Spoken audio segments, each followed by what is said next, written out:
But what Yeah. what have you been up to? I mean, we spoke maybe 1 or 2 years ago on the pod, along with your Yeah, it boxing would have been S&C like stuff. probably a year ago about the start, or even at the start of the year when I first moved to Newcastle. Yeah. So what have you But been up to? yeah, what's happening? Same thing, just coaching everyone online. It's been fun. I've picked up a lot of guys from the gym that I'm training out of, which has been fun. We're building out like a bit more of a like quote unquote high performance program at the gym with the boxers. Just because like everyone was kind of doing S&C a little bit all over the shop, and the coach is really on board there. So just building out a bit more of a program for the amateur guys there, which has been fun. Just working with some of those guys closely. Obviously did the mentorship since then, since we spoke last time, which was really good. I think that's kind of changed my whole, outlook on conditioning and has got some really, really good results. I'm sure we can jump into that at some point, but some of the guys have, gas tank is going crazy, which has been good.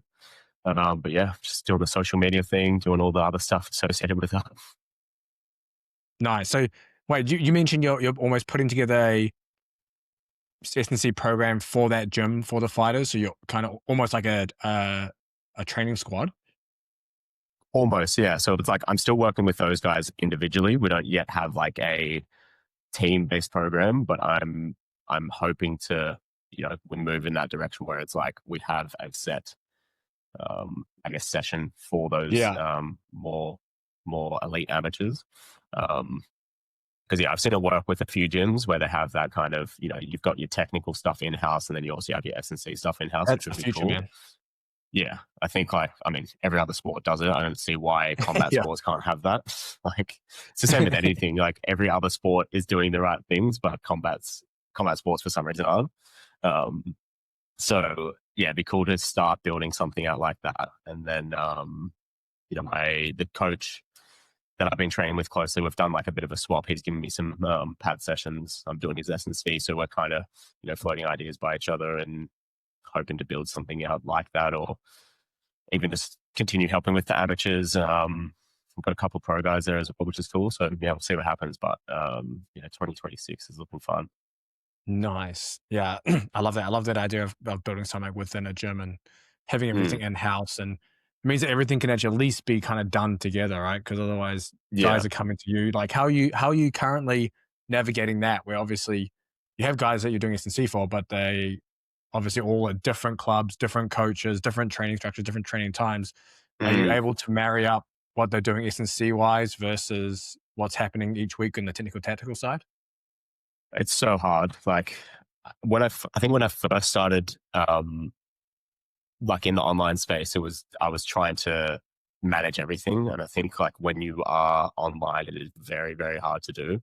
Um, when we first talk to a new athlete, it's always like we go through their training week, what their structure's like, figuring out what are their hard days, where's their sparring days, what's kind of going on throughout their week, and we just kind of try and make S&C fit there. I think like I've even posted about it, the classic high-low system and making the perfect week. But for any combat athlete that does any of the combat sports, it's never going to be a perfect week, especially when you've got gyms that like it's good have sparring Tuesday, Thursday, and then there's the other technical sessions outside of that, so when it's going to be a hard session. Some guys will be like, I rock up and my coach is like, all right, we're sparring today, or I rock up and we're doing like power rounds of the bag or whatever it is. So it's so hard to manage that. So yeah, when I first started, I think I was like, all right, this is the perfect schedule and this is how it has to be. I think now I'm a bit more fluid with it. I do my check-ins every Monday just to be like, all right, how's the week prior? What's the week looking like? Do we need to move stuff around? So yeah, it can be tricky, but you do the best with what you can. It's like, again, any other sport. Sometimes they might rock up to training and they're like, we're doing something absolutely cooked that the coach has just cooked up. Yeah, the halo system is nice. Like it works well, and like for team sports, like I'd implement that, but you'd have total control over every. Well, Mm, when I say total control, I'll say somewhat until the coach goes off the fucking rails and does something yeah. stupid. But regardless, you kind of still have control. So like like Monday's going to be an easier day, so the session structured a certain way, and then Tuesday's going to be Mm. contacts. stuff like that makes it a lot easier to have that variability. Obviously, yeah, within combat sports, I mean, even I'm sure people listening, even within their own training, are probably like, yeah, like, oh yeah, I'm just going to go light today, and then you don't. Yeah. Like every time I do jiu-jitsu, like I'm like, all right, I'm just going to have a few easy rolls today.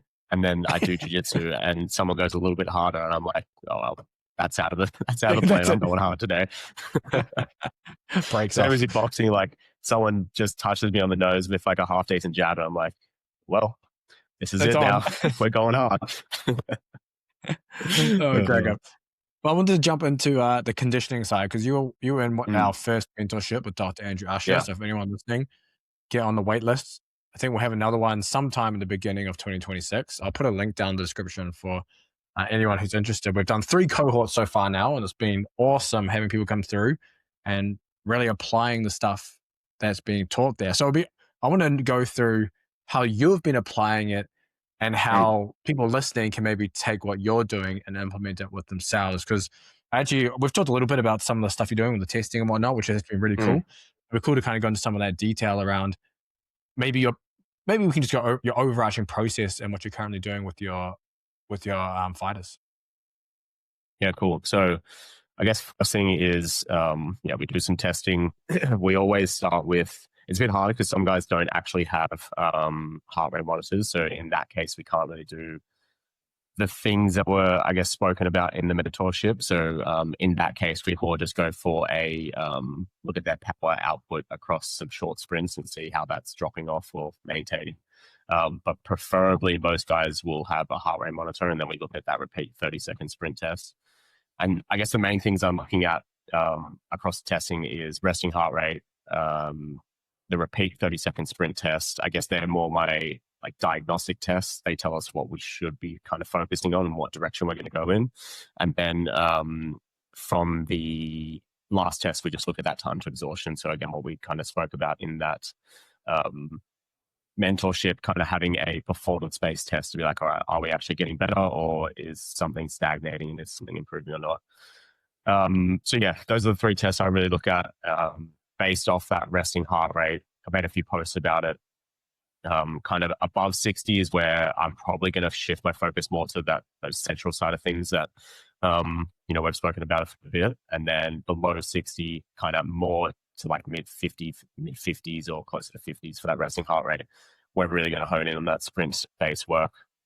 And then, obviously within the 30-second sprints, there's those different phases we can look at. Can obviously look at their on and off kinetics. You've spoken a lot about that on your YouTube channel. So sneaky plug for your YouTube channel is, if anyone hasn't, make sure you go watch James's YouTube because there's plenty of good stuff on there. I always learn stuff off there. But yeah, we look at the different phases similar to what I'm sure you guys do. I want to start trying to be able to look a bit more at power outputs through those 30-second sprints. The only thing I'm looking at is really heart rate. So again, what's happening in the 30-second sprint and then what's happening in that 60-second recovery.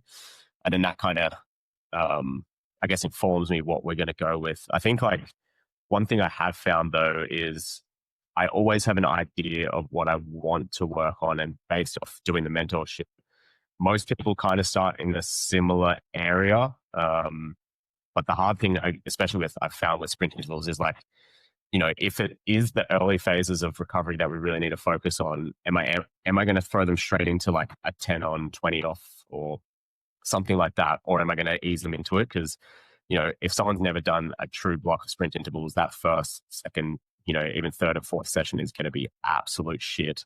So like, it's just kind of figuring out, do I want to cook them from the get-go? Do I want to slowly build into them? So yeah, that's kind of my process for the looking at their conditioning data. Let's start with the testing side. Let's just start with the resting heart rate then. So how are you getting them to do it just so it's standardized for each test? So for people listening, because I think some people think, I'm just doing my resting heart rate, and they might put something on or use their watch and they kind of stand there maybe like after they've taken a shit and eaten breakfast or something like that. Yeah, exactly. Some guys I started with this new, I won't go into details just in case he does listen. But someone just told me their resting heart rate the other day and it was like 80 and they're quite young. It's like, it's not 80. He told me at like, I don't know, 11 a.m. that day. I was like, you've obviously had food. You'd had a coffee, had Probably all these other coffee. things. Yeah, I was like, if your resting heart rate is 80, you should go to the doctor. So the thing about I guess technology these days is so many guys wear smartwatches, and so if they are, we look at the from the last 30 days to get a pretty good understanding of that. If they're not, literally just getting them to do the classic, like check my pulse, get an average over that over the next 7 days. Again, making sure that it's usually as soon as you wake up, before food, before coffee, all that sort of stuff, to kind of get a standardized way of looking at that. Because yeah, like I said, some people will say, yeah, my resting heart rate, but they've done all these things since that. They've maybe even exercised that morning. It's like, well, that's not your actual resting heart rate. If you're anything like me, you're short on time. Kids, family, work, training, and having to cook meals on top of that is just not going to happen. So I'm happy to announce Trifecta Nutrition are sponsoring the podcast. You get epic meals like these ones: turkey taco bowl, Texas barbecue protein plate. These are a couple of my favorites. But it means you don't have to prepare all your own meals, and it makes getting and good nutrition relatively easy. I've tried other meal delivery companies. Most of them are too high fat, not enough carbohydrates, or if you're getting kits where you have to cook it yourself, the portions for 2 is actually for 1, especially if you are like me and you're training often.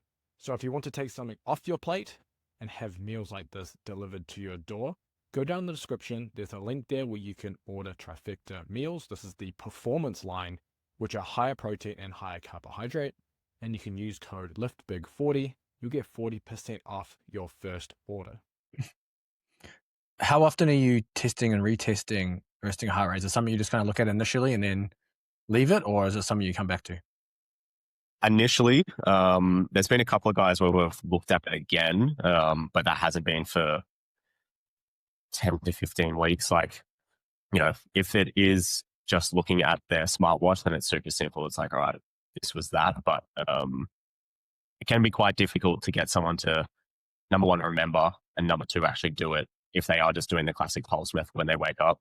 So I think you can get a pretty good understanding of someone's, I guess, baseline fitness levels just from initially looking at it. Unless something drastic happens, like they get really sick, they have a bit of time off training, then it's usually just within that first week of us working together that we'll look at that. Nice. I'm just writing questions and shit down because I keep coming up with more and more as they do it. But the other test you mentioned was, so obviously we talked about the 30-second sprint intervals. I think most listeners, if not, 2 sets of 30 seconds on, 60 seconds off. But you also mentioned the time to exhaustion test. Do you want to maybe go through that? Yeah, for sure. So like I said, I think my first 2 tests would be those kind of diagnostic tests. So like, what is going to be the focus? So, above 60, we might be more long hit or potentially biased. Below 60, we're going to be sprint intervals. If sprint intervals is going to be the case, then that's where we use that 30-second repeat sprint test to really identify what we're going to work on. And then that time to exhaustion is basically just our performance test. So how long can you go until you exhaust? And I guess this is what most people are interested in, or most athletes are going to be interested in, like how big, quote unquote, is my gas tank. So what we do is I just go with the assault bike, start at 40 RPM. Every minute we just increase by 5, go until exhaustion or go until you can't hold that RPM for longer than 5 seconds. If they don't have the assault bike, I have been playing around with the treadmill, which has been good. Some people, again, it's like online training is obviously hard because you can't, as a coach and someone that's gone through, the processes of university, understanding like trying to standardize things, it's a bit hard with that. So I guess just trying to give them the clearest instructions possible. Because sometimes people come back and they're like, I got 14 minutes on the time to exhaustion. I'm like, no, you didn't. Like, from the data I've collected so far, I don't think you got 14 minutes. But anyway, that's another story. What's the usual mistake that comes up when people are coming up with these numbers?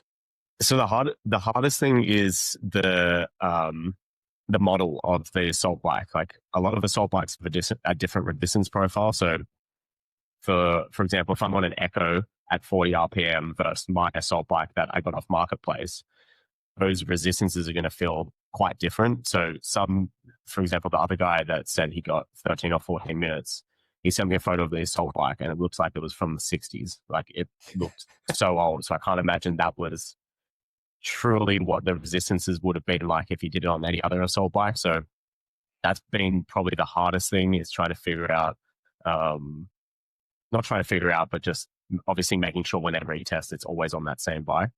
But most people, what I'm finding is if they're using, I guess, a modern assault bike is there, what I'm seeing is like anywhere between 7 to 9 minutes for a time to exhaustion test, which, that's what I'm seeing at the moment. Yeah, assault bike is chain driven, right? And then the Rogue Echo is belt driven, so you get a little more resistance on the Echo versus the assault bike. So yeah, as you mentioned, try to stay on the same piece of equipment if you can. And and then there's also the thing of like, when you're, because I found because the guys that come from my gym to do testing, I've just got my home gym set up, and so we do the testing on my assault bike. I found that when I'm with them, motivating them, I can probably get an extra 30, 40 seconds out of them, like really getting them to push. When you're online, you've got no one there screaming in your ear, like, keep fucking going. You need to like put some work in here. So it's a little bit different in that sense. So I guess with any testing, you obviously got to take it with a grain of salt. Like, how you're seeing this as gospel and this is exactly them. But we are only testing that specific test will be every 5, maybe 10 weeks. So, again, what was their nutrition like? What was how they feel going into the session, caffeine, all those other things you got to kind of take into account. That's where I will also then go with some repeat, almost like baseline testing, where we do the initial 30 on, 60 off by 2. And then for 1, maybe 2 weeks, depending on their schedule, we'll then go to the 20 on, 40 off for 3 reps. Again, just to get a bit better of an idea of exactly what's going on if we're going down the sprint interval route. Does the time to exhaustion test influence programming at all? Or is that more just kind of like a marker that you start to track over time? Just tracking over time. Similar as like, I guess, 3 RM or 1 RM strength. We're just tracking that over time, seeing how we're tracking. Those first 2 tests are kind of the real ones when I'm like, that will inform the programming a lot more. And you mentioned as well about guys with maybe higher resting heart rates above 60, that you're not going to go down a sprint interval approach initially. So what is the kind of conditioning that you may prescribe in that instance? Yeah, so I had one of the guys actually from the gym. He started, when we first started working together, he was a tradie and was getting ready for his first fight. And so kind of had like the typical tradie diet of wake up, have a mother, have a pie. Yeah, the classic Australian breakfast. And so when we first started together, his resting heart rate, he had a whoop. So again, you got to see how that goes with the whoop. But from the last 14 days, his resting heart rate was 72 or something. He was, I think he's early 30s. So I was like, I'm not going to throw him into sprint intervals. I just don't think we're going to get what I want out of it just yet. So we basically started with some long hit. We went, long hit, 4 minutes on, 2 minutes off. The first block, we went with some mass intervals. So just we did a 5-minute time trial without testing. And then just gave him, I think we started at like 80 or 85%, 4 minutes on, 2 minutes off. Just built the percentage over 4 weeks or 5 weeks.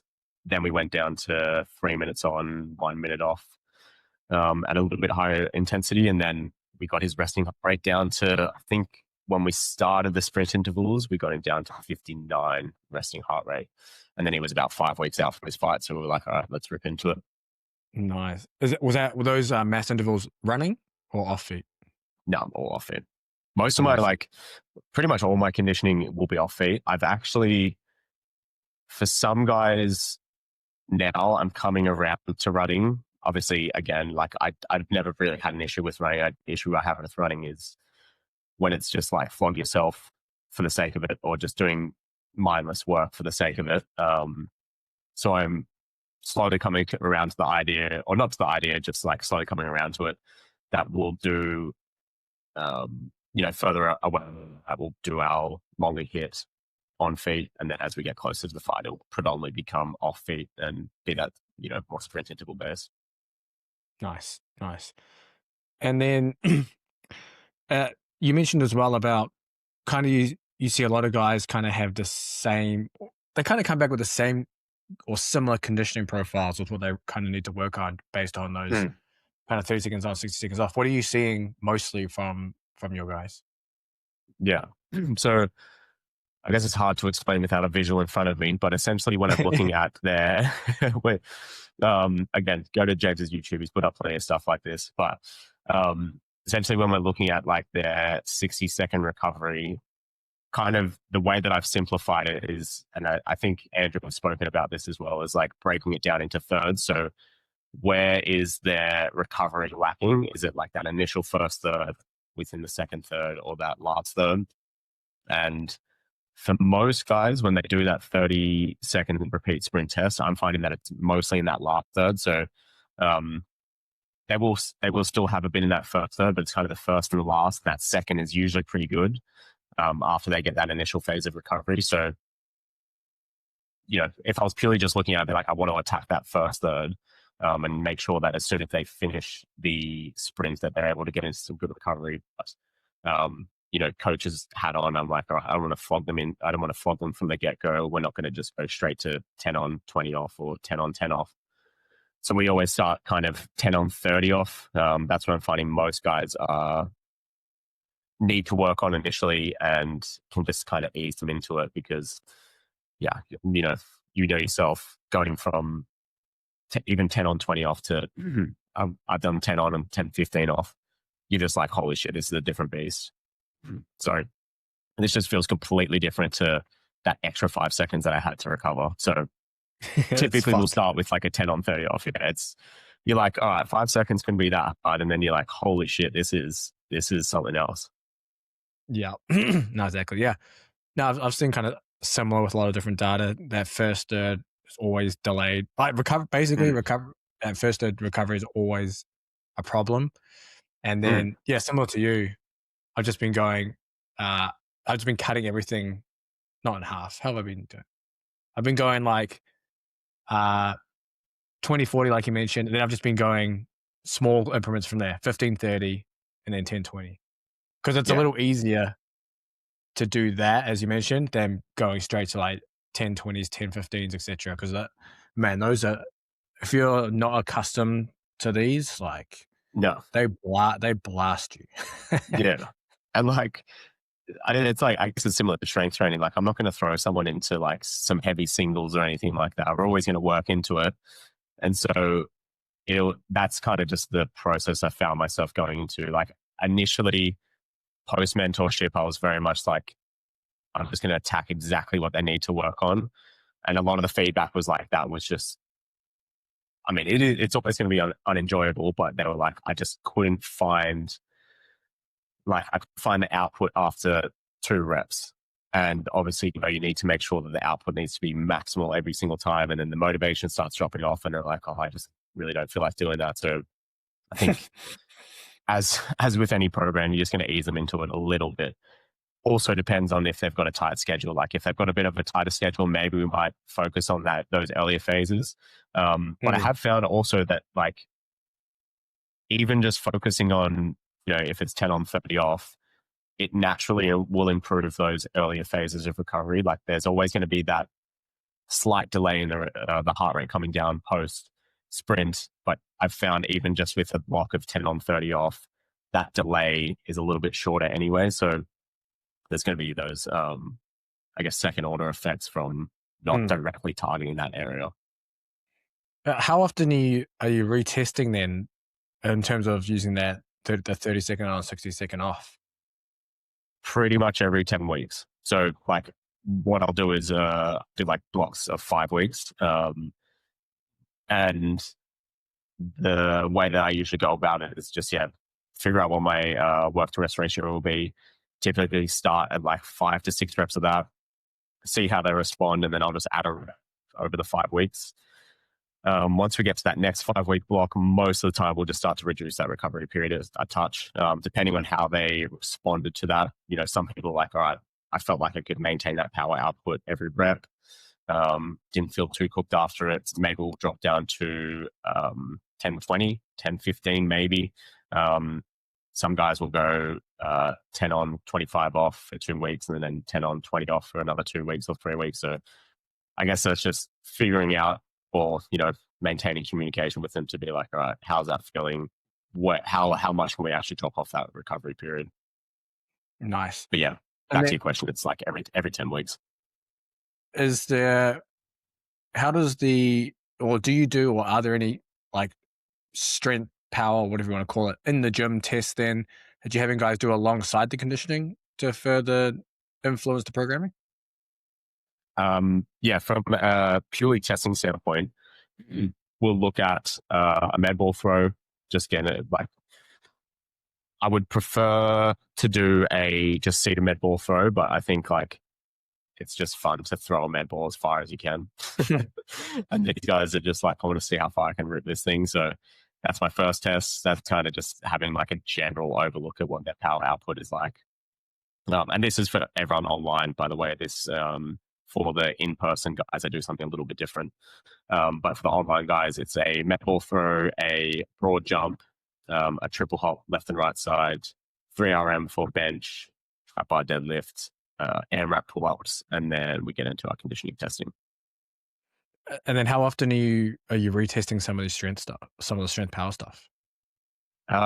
Typically around, same thing, every 10 weeks, but Gotcha. when I'm looking at their program as we go, and if we're doing any sort of like broad jump variation within the testing, I'll be like, record your distance so I can have a look at that to see if it's improving over the block. Same with the strength stuff. Like if we're going to be doing a bench press or a trap bar deadlift with Train Heroic, it gives you the estimated 1RM, so we can kind of have a look along the way. So it kind of depends. Some people like testing. Some people like, I really want to test again. I really want to see how I've improved. Some people are just like, I don't want to test at all. So it's kind of just figuring out.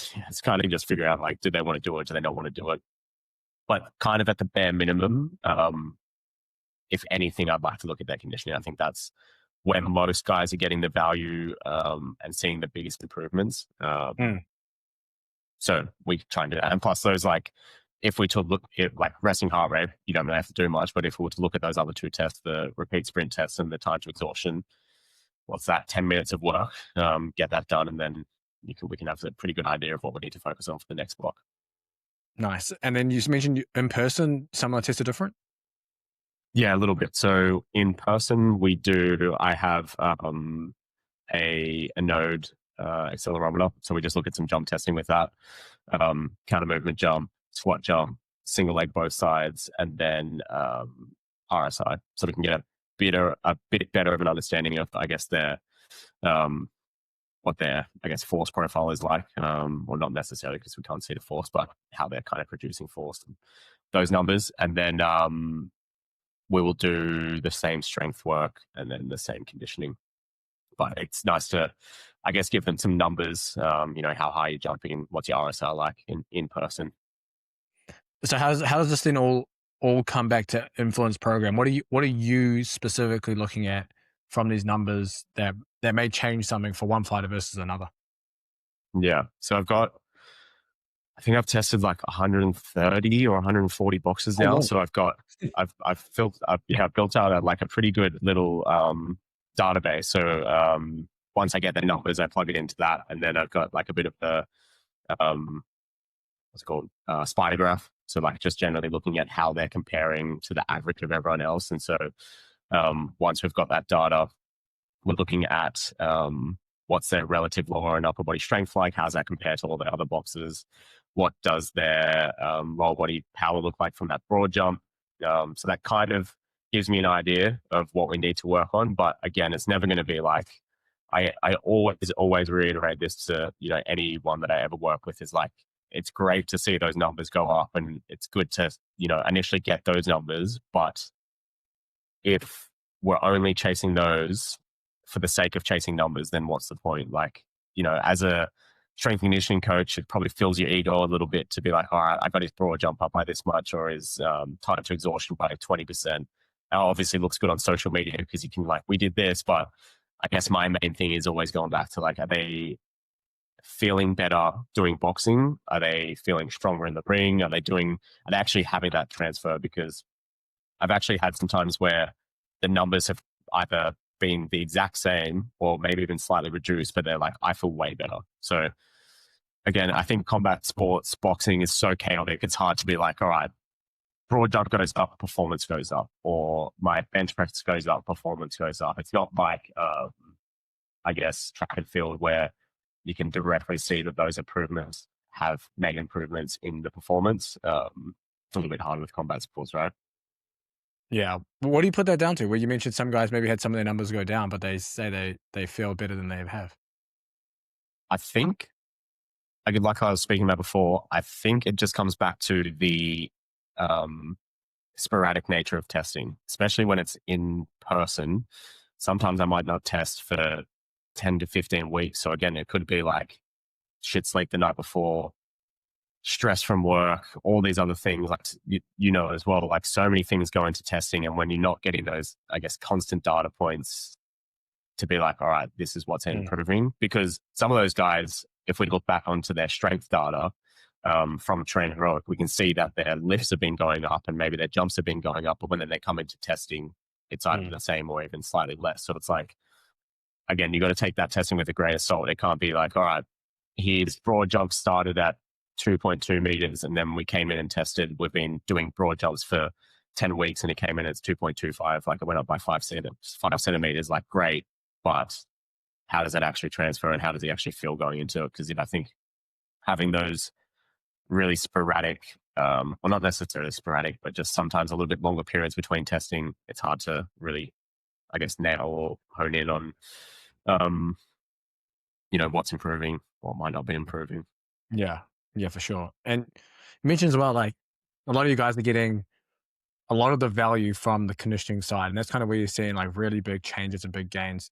Has that influence changed maybe some of your thought process around the strength training, whether that's the importance of the strength training, maybe how complicated or how much you emphasize it, maybe compared to previously? I don't know if that question even made sense. Yeah, a little bit. Yeah, I think my strength and power programming has become a lot more simple this last year.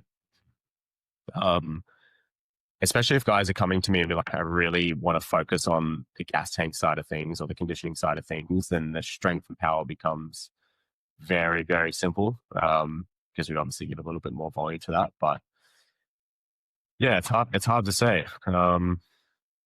Yeah, I think it's just become a little bit more simple in that sense. Yeah, I was just asking because it's almost like I've had a similar thought process around, especially for striking sports. I think it's a little different for like jiu-jitsu and grappling, just because there's such a big strength component to it, and maybe and even MMA to an extent.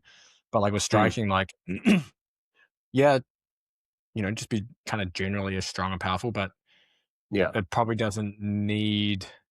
I don't want to say the same. I don't know how to explain it other than it's almost like the conditioning probably needs more emphasis at least, and it's going to have a bigger impact. Yeah, I think naturally, boxers will have that tendency to be like, my gas tank needs improving. I need to work on my gas tank. And so you can kind of lean into that and be like, all right, this is exactly what we need to do. The strength stuff, you can just be a little bit more general with that. I think without shitting on boxers, because that's who I work with predominantly, but they are just generally weak.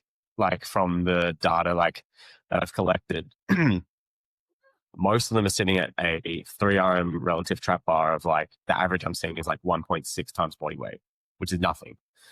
So we try and get that to 2 times body weight at least. And again, that can just be super general of like, we're just going to rip some trap bar deadlifts for a while and do some squats for a while. Like it doesn't have to be really that much more complicated. Same with our upper body shift. Like I'm a general aim I'm looking for is like a 1 times body weight for a 3RM. Some guys are coming to me with like 0.6 times body weight or 0.7 times body weight. I'm like, you're going to feel so better if you just, so much more better if you just improve the slightest. So like that stuff can be so general. It's only really for the guys that I've been working with for, 2, sometimes 3 years where we can finally get into that realm of being a bit more advanced with our strength and power stuff rather than just doing like whatever it might be. I don't know, Yeah. 3 sets of 8 on a dumbbell bench or 3 sets of 6 on a dumbbell bench. Like, I think that's all it has to be when you're starting out, and we can focus a little bit more on that conditioning side of things. Yeah. And I think some people forget like that conditioning is also strength training. Like pushing hard on that bike with high power output is gonna condition or at least strengthen your legs. Yeah, 100%. Like if you're going full pelt, that's one of the biggest complaints I get. They're like, my quads are pumped. I'm like, well, yeah, dude, I can't walk. You're pushing against resistance. It's the worst feeling, man. It's the worst feeling. You it's mentioned it's summer here in Australia, and I have not done one conditioning session for probably like 2 months, and I'm like, I just can't bring myself to do it. It's meant to be 38 degrees today, so I'm like, doing that right now would absolutely suck. Yeah, it's like being in Texas. Yeah. But you mentioned around the transfer side, like obviously if numbers can go up, it doesn't mean obviously they're going to be a better boxer or a better fighter. Is there some way or something you're looking at, or any insight into maybe how you're looking at potential transfer, or you just kind of that like that's just down to the sport and the coaching? Yeah, mostly. I find the most transfer I'm seeing and the most feedback I'm getting for them feeling better in their sport is just, again, not super general, but just some general strength and power work, getting their conditioning up. Most of the coaches that I speak to are on board with them, like, I guess, separating it. So it's like the strength and power is the strength and power stuff. You don't have to be like a lot of social media gurus at the moment. It is like you have to be specific and you have to be functional. So it's all just, I think, just getting generally strong, generally powerful, generally improving your conditioning. Then just let the technical side of things just take care of those side of things. I don't really like the most, I guess, specific I will get is I'll prescribe them some heavy bag intervals, and that's about it. Nice. Let's go into some more practical stuff for the listeners as well. So say there's a boxer listening to this, they want to come work with you, and let's just say they've gone through all the different tests, and maybe you can use like one of your clients anonymously, maybe as an example.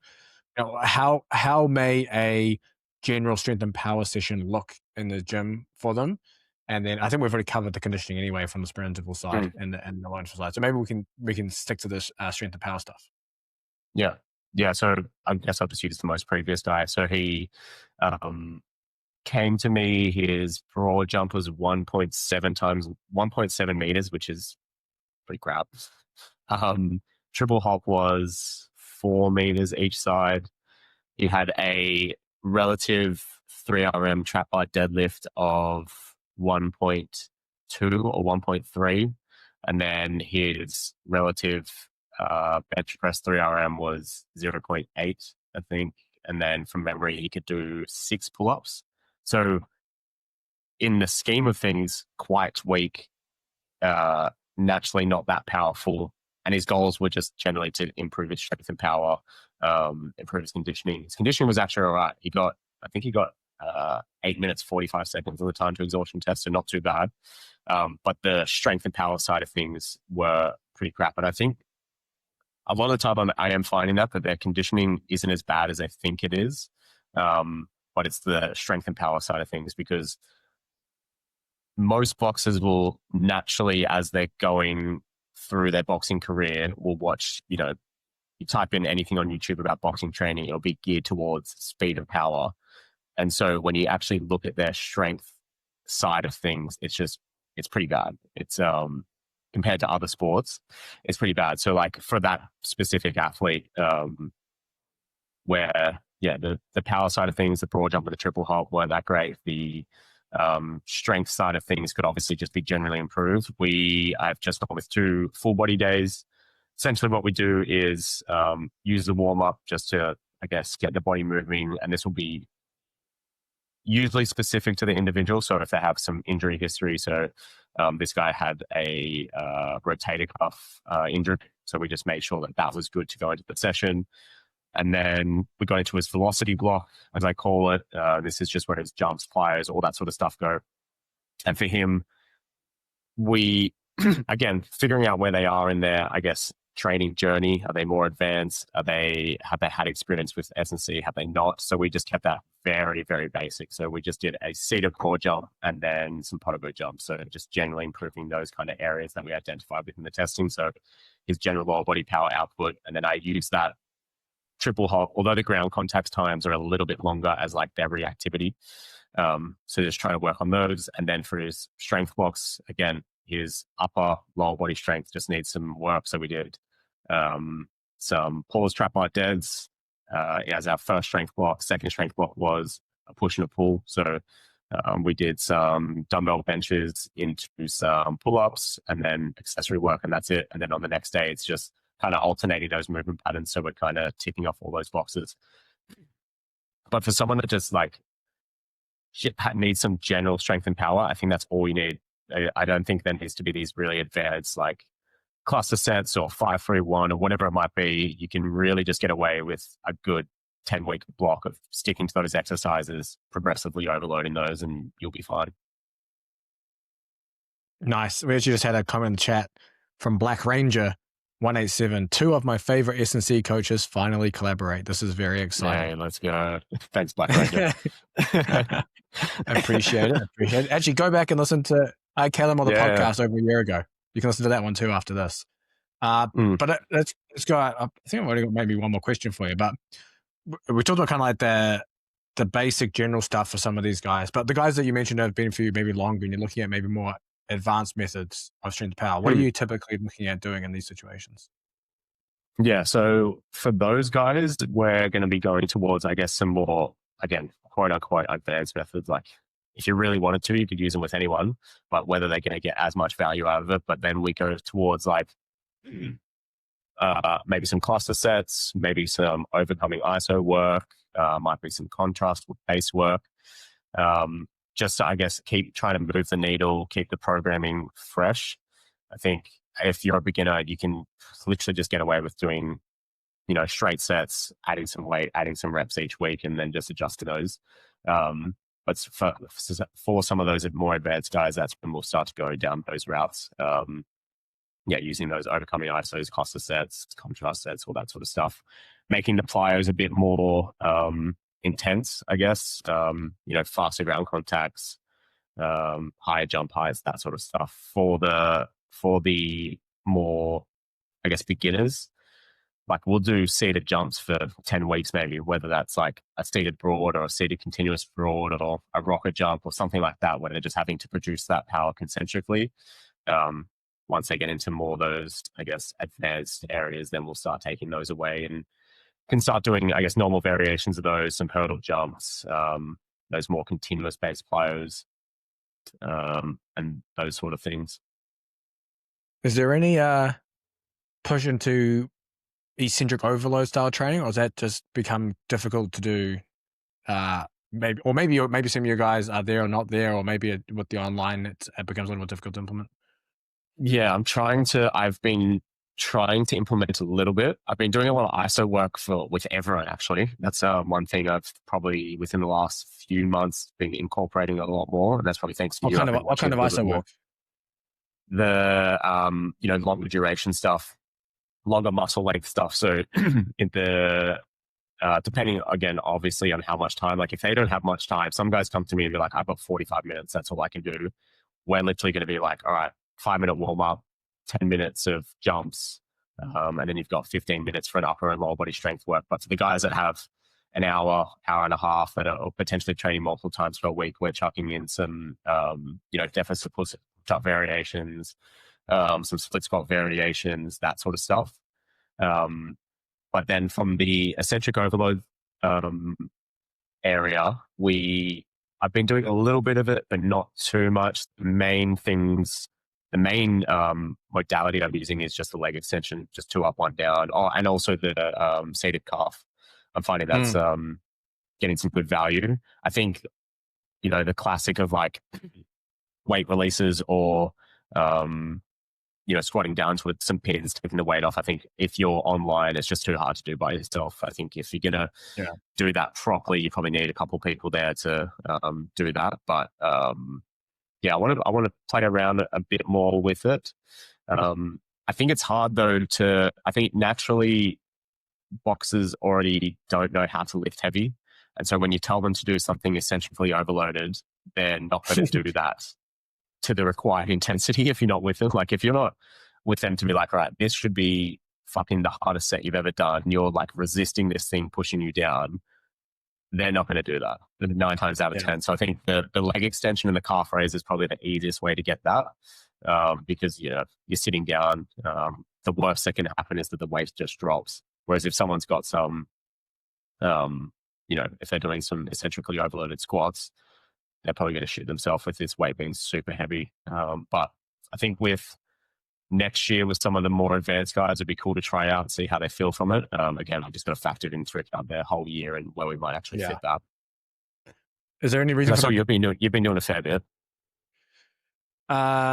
Somewhat, not much with myself, but I've just been fucking since the weightlifting competition I did maybe a month ago. I'm just trying to get myself healthy again because I pushed through like niggles and shit to do that, and I'm like, okay, I'll try and get myself back to normal.